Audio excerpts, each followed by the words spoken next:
ये है jojoba oil.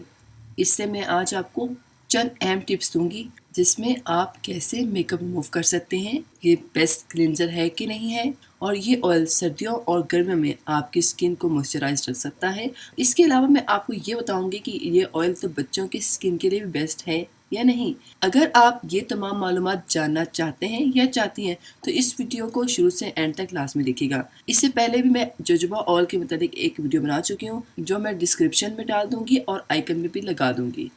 Let's start today video. अस्सलाम वालेकुम नाजरीन, welcome back to my channel. Time waste किए बगैर चलते हैं टिप्स की तरफ। अगर स्किन गर्मियों और सर्दियों में बहुत ज़्यादा खुश्क रहती है तो इस ऑयल का मसाज आप सोने से पहले और सुबह अच्छी तरह मुंह धोने के बाद कर सकते हैं। वो कैसे? अपने हाथों में चंद कतरे जोजोबा ऑयल के डालें। इसके बाद हाथों को अच्छी तरह रगड़ें ताकि कि कुदरती हीट इस ऑयल को मिल जाए। इसके बाद आप इस ऑयल का मसाज चेहरे, हाथ, पाँव पर कर सकते हैं और इसका मसाज आपने 3 से 4 मिनट तक करना है। और अगर आपकी सर्दियों में बहुत ज़्यादा ड्राई रहती है और कोई भी मॉइस्चराइज़र आपकी स्किन को मॉइस्चराइज करने में फेल हो चुका है तो आप इस ऑयल का मसाज इसी तरह अगर अपने स्किन पे करेंगे सुबह और शाम तो आप यकीन करें आपकी स्किन मॉइस्चराइज हो जाएगी। बहुत से लोगों के ज़हनों में ये क्वेश्चन होगा कि इसके मसाज करने से तो चेहरे और हाथ पाँव में ऑयल नज़र आएगा, लेकिन नहीं, ये ऑयल कुदरती तौर पे हमारी स्किन से मिलते जुलते ऑयल के मुताबिक होता है। तो जैसे आप इसका मसाज अपने हाथ, पाँव और स्किन पे करेंगे तो ये ऑयल ऑटोमेटिकली आपकी स्किन के अंदर जज्ब होना शुरू हो जाएगा। इस ऑयल में सबसे ज़बरदस्त बात यह है कि हमारी स्किन इसको खुद ब खुद पीना शुरू कर देगी और हमारी स्किन मॉइस्चराइज होना शुरू हो जाएगी।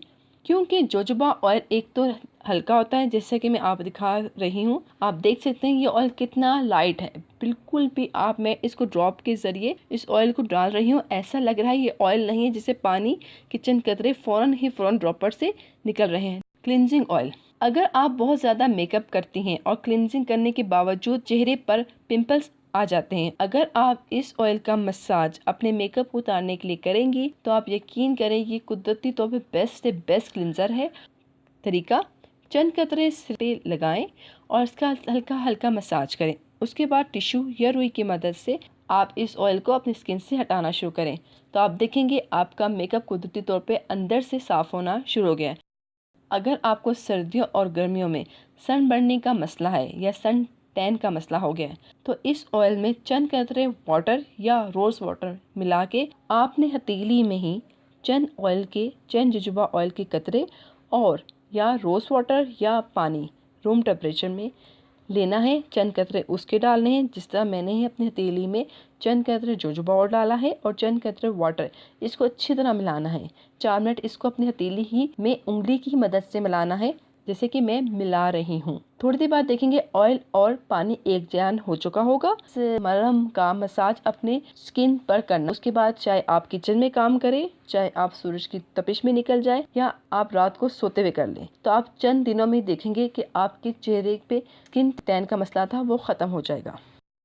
अगर आपके पाँव में दर्द रहता है या ज़्यादा चलने से या फिरने से आपके पाँव में दर्द रहता है या आपके पाँव की एड़ियाँ बहुत ज़्यादा फट गई हैं या आपके पाँव बहुत ज़्यादा ड्राई रहते हैं सर्दियों में या गर्मियों में, तो इन तमाम मसाइल का हल मौजूद है इस जोजोबा ऑयल में। वो कैसे? रात को सोने से पहले पाँव को अच्छी तरह धो लें। इसके बाद ऑयल लें जितना आपको चाहिए, मगर हाथ में ही लेना है और इसमें थोड़ी सी ग्लिसरीन आपने मिलानी है। उसके बाद इन दोनों को मिलाकर पाँव पे इसका मसाज करना है। आप यकीन करें आपके पाँव की एड़ियाँ जो बहुत ज़्यादा फट जाती हैं उनकी स्किन भी रिपेयर होना शुरू हो जाएगी और पाँव का दर्द भी आहिस्ता आहिस्ता ख़त्म होना शुरू हो जाएगा और पाँव इतने नरम और मुलायम हो जाएंगे कि आप देखती रह जाएंगी या देखते रह जाएंगे। लेकिन जब आप इसका मसाज कर लें तो अपने पाँव पे जुराबे पहनकर सो जाएं। और ये अमल आप सुबह और रात दोनों टाइम कर सकते हैं, लेकिन अगर आप रात के टाइम ये अमल करें तो ज़्यादा बेहतर है। इस तरह पाँव को भी सुकून मिलेगा। Hair treatment. अगर आपके बाल बहुत ज़्यादा रूखे रूखे रहते हैं सर्दियों में या गर्मियों में, आप बहुत ज़्यादा कंडीशनर भी यूज़ कर चुकी हैं या चुके हैं या हेयर मास्क भी लगा लगा के थक चुके हैं, लेकिन फिर भी आपके बालों में बेजान और रूखे रूखे रहते हैं, और सर्दियों में तो ये मसला बहुत ज़्यादा बढ़ जाता है। तो इसका भी हल इस ऑयल में मौजूद है। वो कैसे? जैसे ही आपने बाल धोएं, गीले गीले बालों में इस ऑयल के चंद कतरे अपने हाथों में लें और अपने बालों का मसाज कर लें, और उसके बाद अपने बालों पे कंघी कर लें। आप यकीन करें, ये बालों को इतने ज़बरदस्त मॉइस्चराइज करेगा कि आपके बाल में जान आ जाएगी और रूखापन ख़त्म हो जाएगा। लेकिन चंद कतरे ही मैं कह रही हूँ, और प्लीज़ चंद कतरे ही अपने बालों पे मसाज कीजिएगा। ये ऑयल ना सिर्फ बड़ों के लिए बेस्ट है, ये तो बच्चों के लिए भी बहुत अच्छा ऑयल है, स्पेशली सर्दियों में। सर्दियों में तो बच्चों के चेहरे मुरझा ही जाते हैं या फट जाते हैं। तो आपने इस ऑयल के चंद कतरे बेबी की स्किन पे लगाने हैं और हल्के हल्के हाथों से मसाज कर लें। आप यकीन करें, आपकी बेबी की स्किन कभी भी ख़राब नहीं होगी, बल्कि अब वो मज़ीद से मज़ीद खूबसूरत भी हो जाएगी, और आपको डरने की तो ज़रूरत ही नहीं, क्योंकि ये तो कुदरती ऑयल है। ये तो थी कुछ टिप्स और जोजोबा ऑयल के बारे में मालूमात। उम्मीद करती हूँ आपको मेरी आज की वीडियो पसंद आई होगी। प्लीज़ लाइक करना बिल्कुल ना भूलिएगा। अगर आप मेरी इस वीडियो को लाइक करेंगे तो मेरी हौसला अफजाई होगी। Please subscribe my channel, share to your friend, और नेक्स्ट वीडियो के लिए अल्लाह हाफिज़।